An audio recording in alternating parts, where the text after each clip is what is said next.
Assalamualaikum warahmatullahi wabarakatuh.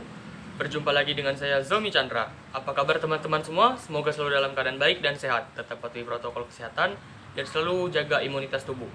Berjumpa lagi dengan saya Zomi Chandra dengan NPM A1M020029 dari kelas IPA 4A, mata kuliah pengelolaan pendidikan, dosen pengampu Dr. Muhammad Kristiawan Magister Pendidikan. Pada video pembelajaran kali ini, saya akan menyampaikan video dengan judul Manajemen Pembiayaan Sarana dan Prasarana. Manajemen pembiayaan sarana dan prasarana. Pembiayaan terdiri dari konsep pembiayaan pendidikan, landasan hukum pembiayaan pendidikan, sumber keuangan sekolah, kategori biaya pendidikan, pendekatan biaya satuan pendidikan, fungsi pembiayaan pendidikan. Manajemen sarana dan prasarana terdiri dari pengertian sarana dan prasarana, perencanaan sarana dan prasarana, tujuan dan manfaat perencanaan sarana dan prasarana, persyaratan perencanaan sarana dan prasarana, perencanaan pengadaan barang bergerak dan barang tidak bergerak, pengadaan sarana dan prasarana, inventarisasi sarana dan prasarana, pemeliharaan sarana dan prasarana, serta penghapusan sarana dan prasarana. Manajemen pembiayaan. Konsep pembiayaan pendidikan adalah upaya mengumpulkan dana untuk membiayai operasional dan pengembangan pendidikan untuk meningkatkan kualitas SDM sehingga mampu bekerja di lingkup lokal, regional, nasional, maupun internasional. Landasan hukum pembiayaan pendidikan menurut Baharudin tahun 2010. Terdiri dari dasar yuridis yang terdiri dari Pancasila, Undang-Undang Dasar 1945, dan Peraturan Perundang-undangan. Dasar filosofis. Proses pendidikan tidak dapat berjalan tanpa dukungan biaya. Sumber keuangan sekolah menurut Nanang Fatah tahun 2004. Terdiri dari sumber pemerintahan pusat, Pemda, siswa, kelompok masyarakat, yayasan, alumni, pengusaha, orang tua, dan lain-lain. Kategori biaya pendidikan. Ada dua. Yang pertama biaya langsung dan tidak langsung.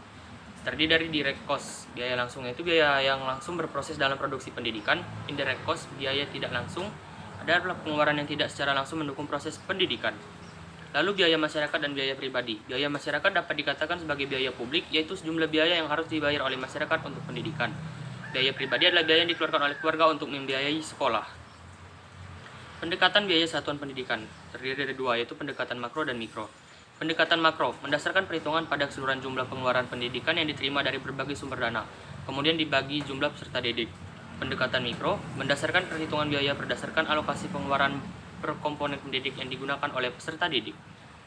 Fungsi pembiayaan pendidikan menurut Puslitbang tahun 2005. Yang pertama, memungkinkan penyelenggaraan pendidikan dilakukan secara efisien, memungkinkan ketercapaian kelangsungan hidup lembaga pendidikan, dapat mencegah adanya kekeliruan, kebocoran, atau penyimpangan penggunaan dana dari rencana semula, menggambarkan target-target yang akan dicapai sekolah atau madrasah. Manajemen sarana dan prasarana.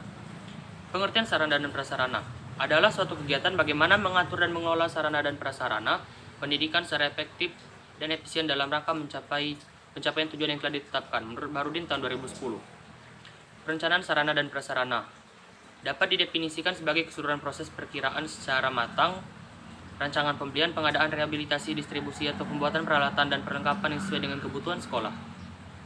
Tujuan dan manfaat perencanaan sarana dan prasarana. Tujuan untuk menghindari terjadinya kesalahan dan kegagalan yang tidak diinginkan, untuk meningkatkan efektivitas dan efisiensi dalam pelaksanaannya.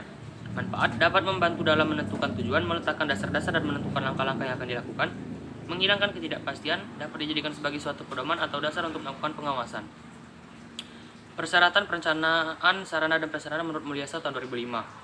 Terdiri dari perencanaan pengadaan sarana dan prasarana pendidikan persekolahan harus dipandang sebagai bagian integral dari usaha peningkatan kualitas proses belajar mengajar.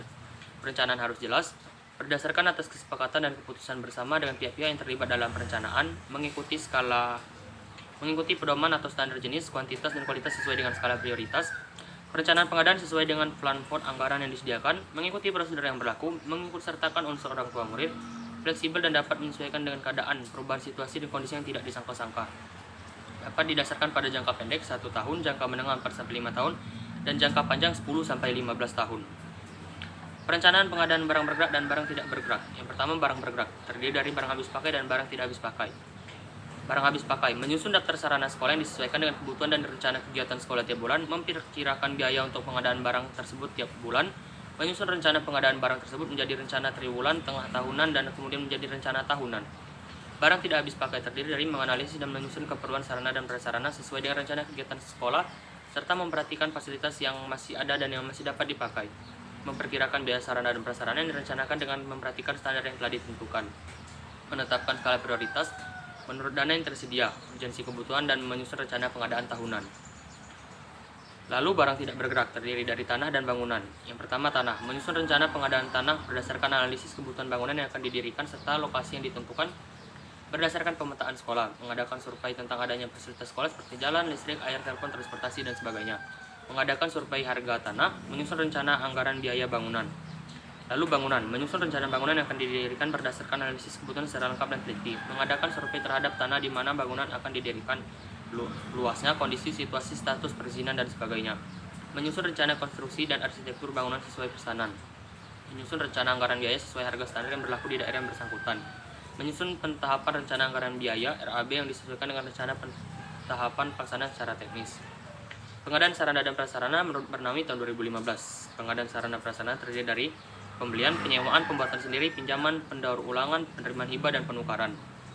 Inventarisasi sarana dan prasarana menurut Barnawi tahun 2015 adalah pencatatan atau pendaftaran barang-barang milik sekolah ke dalam suatu daftar inventaris barang secara tertib dan teratur menurut ketentuan dan tata cara yang berlaku. Pemeliharaan sarana dan prasarana menurut Barnawi tahun 2015 adalah kegiatan untuk melaksanakan pengurusan dan pengaturan agar semua sarana dan prasarana selalu dalam keadaan baik dan siap untuk digunakan secara berdaya guna dan berhasil guna dalam mencapai tujuan pendidikan. Penghapusan sarana dan prasarana secara lebih operasional, penghapusan sarana dan prasarana adalah proses kegiatan yang bertujuan untuk mengeluarkan atau menghilangkan sarana dan prasarana dari daftar inventaris. Karena sarana dan prasarana tersebut sudah dianggap tidak berfungsi sebagaimana yang diharapkan terutama untuk kepentingan pelaksanaan pembelajaran di sekolah. Baiklah, itu saja video pembelajaran pada kali ini. Semoga selalu sehat dan selalu dalam keadaan baik untuk teman-teman semua. Saya Zomi Chandra, pamit undur diri. Mohon maaf apabila ada salah kata. Kepada Tuhan Yang Maha Esa saya mohon ampun. Saya akhiri, wabillahi taufiq wal hidayah. Wassalamualaikum warahmatullahi wabarakatuh.